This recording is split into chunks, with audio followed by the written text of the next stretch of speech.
Hey kids, welcome to another object lesson. I was just cooking up some pancakes for the boys for breakfast. We're going to go listen to Uncle Graham for our object lesson today. And you may be wondering, what does Uncle Graham's object lesson have to do with pancakes? Well, you're going to have to come back afterwards to see because we've got a fun activity for you. Hello kids! Do you guys like to ride your bikes? I like to ride my bike, and I like to take my bike out for a ride just about every single day. One of the things that I have to do when I have my bike is I have to repair it, I have to check all of its pieces to make sure everything is working well and proper.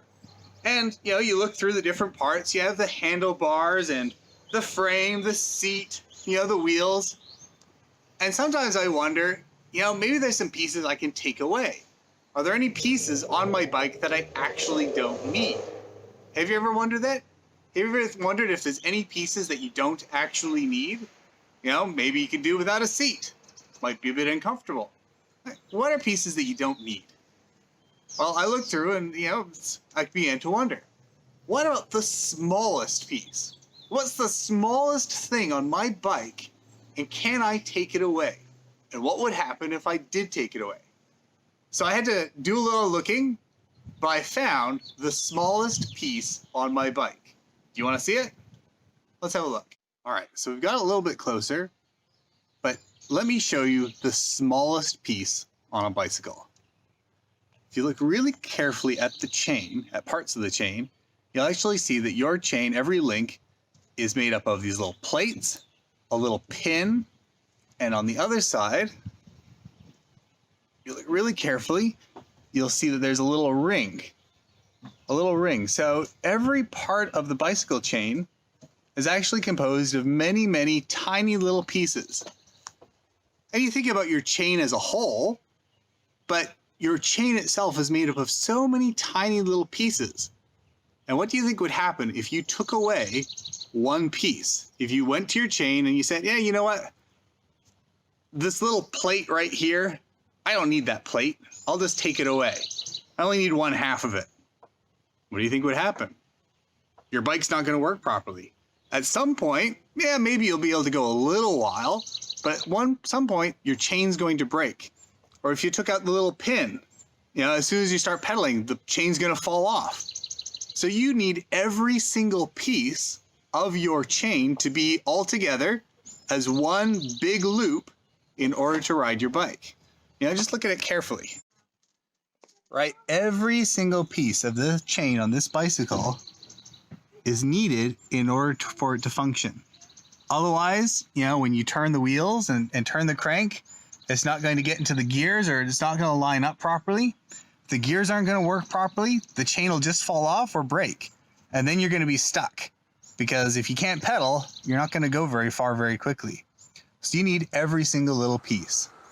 But just like you need all the different parts of a bicycle in order for it to work properly and for you to be able to ride your bike really, really fast down the street, so it is with the ecclesia, with our friends in the truth, with being able to read the Bible every single day.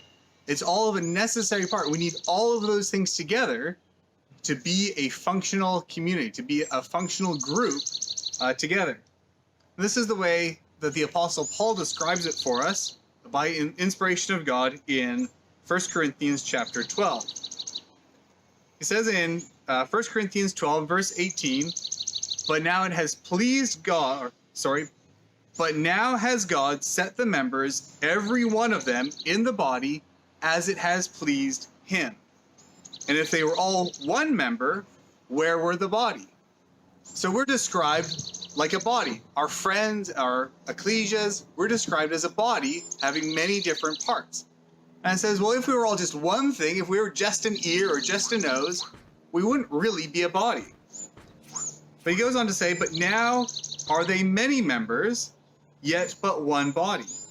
And the eye cannot say to the hand, I have no need of you. Nor again the head to the feet, I have no need of you. Nay, much more of those members of the body, which seem to be more feeble, are necessary. So he's saying that our friends, the different people around us in the ecclesia, even the smallest person is needed. Even the person that we think is the least needed, the least important thing in the ecclesia, God still thinks that's important. God still needs it. Just like you think that the little pin in the chain might not be all that important, and yet it is important. It's important for how the whole functions. It says that those members of the body which we think to be less honorable, upon those we bestow more abundant honor, and our uncomely parts have more abundant comeliness. So when we look around at our friends, when we see our friends, when we have an opportunity to talk to them, let's remember that all of us, even the smallest child, even all of you and all of us, we're all important, whether big or small. We all have an important part to play in encouraging each other, in reminding ourselves of how God has worked in our lives and all the good things that he has done for us. So I hope you guys find that it's really interesting, and hopefully you'll be able to remember it the next time you go out and ride your bikes. Now you just learned from Uncle Graham how that in the ecclesia, all the aunts and uncles and all your friends and everybody, it's like we're all part of one body, but we're all very important. And just like a body, every part is very important for it to work well. So if we are all parts of one body, let's see what happens when we take one thing away. How well does that body work? Now the boys have pancakes and they're about to start eating. But before they start eating, we're going to take something away. We're going to take their eyes away. And they're not going to be able to see what they're eating. Okay, boys, start eating.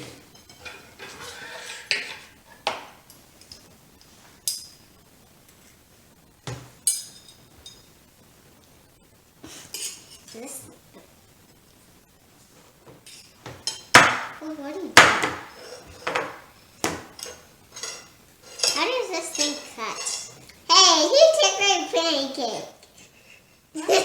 Why did you take my pancake? Is this my pancake? Oh.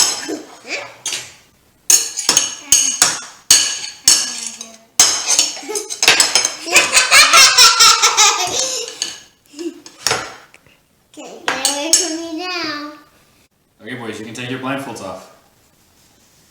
No, was that hard to eat your pancake without having your eyes? It was easy for me. I just did over my pancake kids, and I couldn't cut it. I'm like, cut it, and I ding. We're going to try one more thing. We're going to take something else away this time and see how well they can eat. Okay, boys, sit up. Put your hands behind your back. You're gonna take your hands. I bet this will be easy. Let's eat 5 bites of pancake.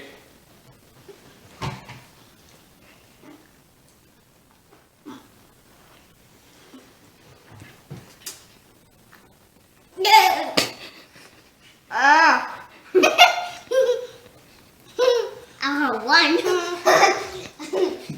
Come on, eat. Tiny blade. Phineas, was it difficult to eat your food?